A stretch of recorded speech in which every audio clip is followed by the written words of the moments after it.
Hi everybody, my name is Dawn and welcome to What's the Stitch, a weekly web series where I answer all of your burning questions about sewing, costuming, and cosplay. Today we're going to do something a little bit different. We're going to delve a little bit more into the history aspect and talk about one of the staples of historical costuming, the corset. Now, why are we doing this today? Firstly, I think it's really interesting. I like to know the history of certain styles, the evolution, what people wore and why, and also the societal views of the trends at the time. Now, the corset has a surprisingly long history, appearing first in Western culture in the early 1500s, and they were worn in some fashion in fairly continual use until about the 20th century. This being said, the term corset in itself did not actually come into use until the 19th century. Before then, it was called a still bodice, a pair of bodies, or fairly commonly what we would know as stays until that time. Now, a corset, or stays as I'm going to be referring to them for most of the video, are a foundation garment that were used to give the body the approximate shape of the fashionable garments at the time without completely reshaping the body. They also kept a lady's assets restrained where they were supposed to be, and were constructed of linen, as were most undergarments until the 18th or 19th century. One of the earliest forms that we see is a kirtle that was used in late medieval clothing, which served the approximate function of the stays but were attached to a skirt as part of a full garment. These usually laced either up the front or at the sides. Now, one thing to take notice of is that there is going to be variations in style between the classes. Most remaining examples are from women of a higher social strata, partially because these will be made with better quality, and also because people in the lower classes especially tended to wear things until either they wore out or fell apart completely. A regular person's bodice would have significantly less structure and boning. This is for ease of movement because you still have to work in the fields and stuff, and you actually need to be able to move and not just sit there and look pretty. Now, this example here is from 1780 in England. This is an image from the Victoria and Albert Museum, and I will include all the links to the pictures that I have used below if you want to take a closer look. Notice it has some front lacing. You'll be able to zoom in with the link that I have provided below, and also ties over the shoulder with the straps. The main lacing to get in and out of this bodice would be through the back. You will also notice the diagonal lines through the bodice coming from around the shoulder to closer to the middle.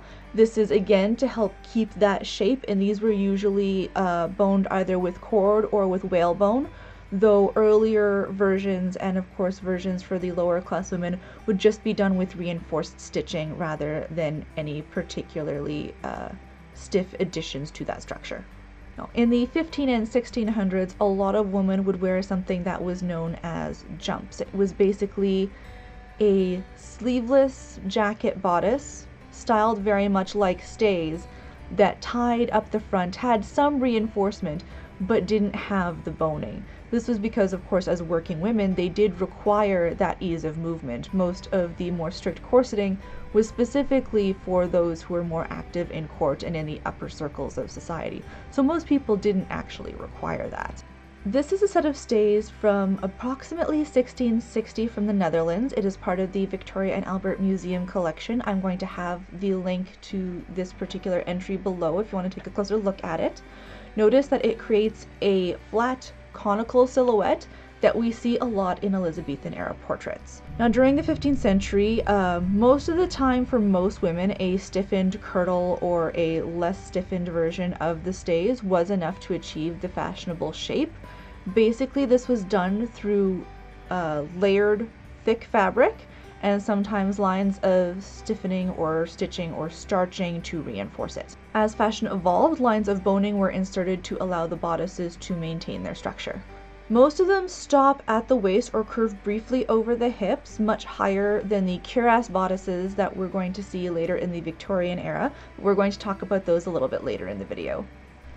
Sadly, there are very few remaining examples of early corsets that are left, especially for the everyday woman.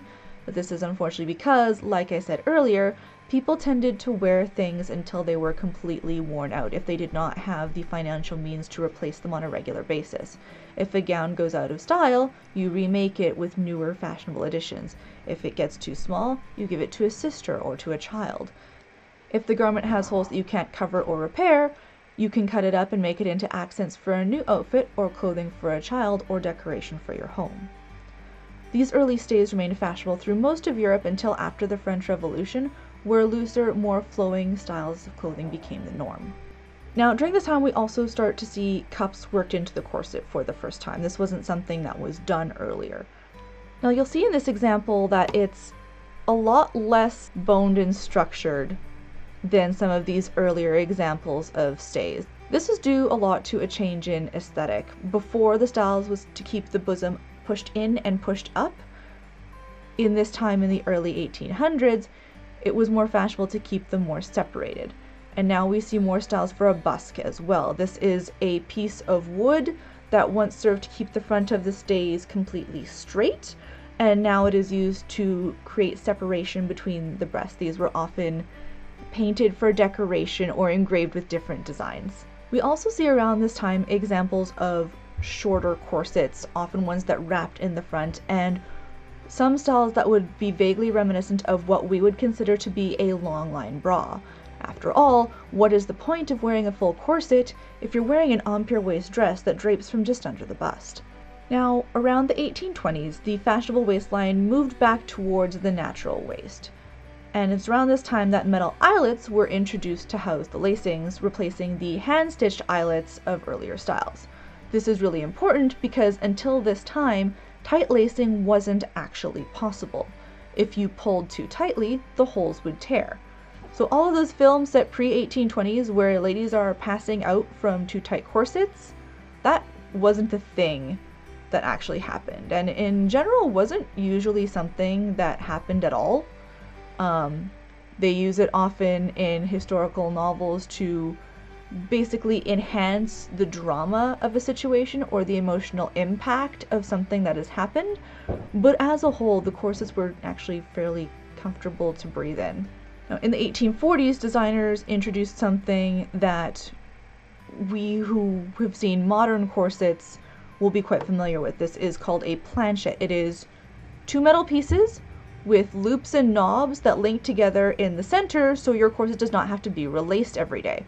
This is great because relacing a corset every day is a hassle. It takes forever, especially if it's laced at the back, and often requires a second person to help actually do the lacing.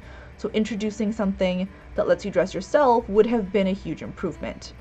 Also around this time, most of the planchets had a belly curve because for a while that was considered part of the attractive silhouette. You can see in this example examples of this planchet. This would be the silver kind of loops and knobs that go and close the front of that corset. You'll also see some of that decorative stitching up along the top, and there'd be some concealed under the lace at the bottom as well.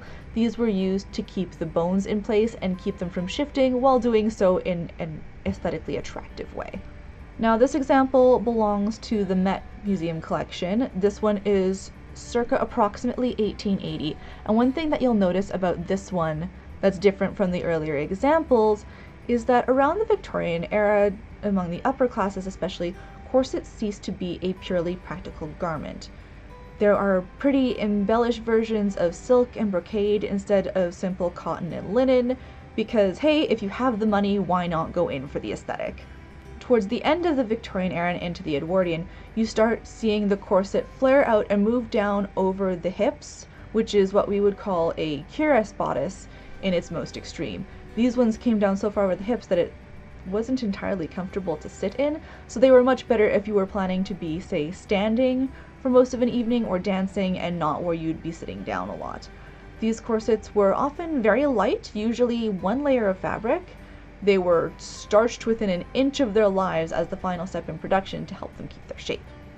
Now, as through the last couple of centuries, most of the boning was made of whalebone or baleen. Now, this wasn't actually like the bones of a whale. That would be fairly unreasonable and also very difficult to whittle down into something that was going to be maybe about the width of your pinky finger. What baleen or whalebone was was basically the equivalent of the whale's teeth. It was the long, thin fibers that allowed it to strain out its meals from the extraneous ocean around it. So that was what made up most of the boning for most corsets at the time, because it was endurable and quite flexible. So most of them would be entirely boned with baleen, with maybe a couple of bones made of straight bands of steel at the sides and the center back. As the Victorian era continued, tighter lacing became more and more fashionable. This became the most extreme in the 1890s, when some women laced their corsets so tight the internal organs were forced dangerously downwards and out of place. Note, this again was for the very, very wealthy and the most extreme of cases. Lower class women still needed the mobility and really could not afford this kind of waist reduction. It was written about so commonly purely because it was so shocking, so keep in mind this is by no means the norm. Most women simply laced to whatever their natural waist was, or perhaps a little bit smaller. And some of the more exaggerated forms that we do see even in photographs among the less upper class is because most women started wearing corsets in some fashion when they were in their early teens, so that would have affected their growth and development somewhat. Another thing that helped the comfort factor of these corsets is that most of them were actually made to measure and specifically designed for the measurements of the owner. And the whalebone construction helped a lot with this too, because with heat it naturally conforms and shapes to the body.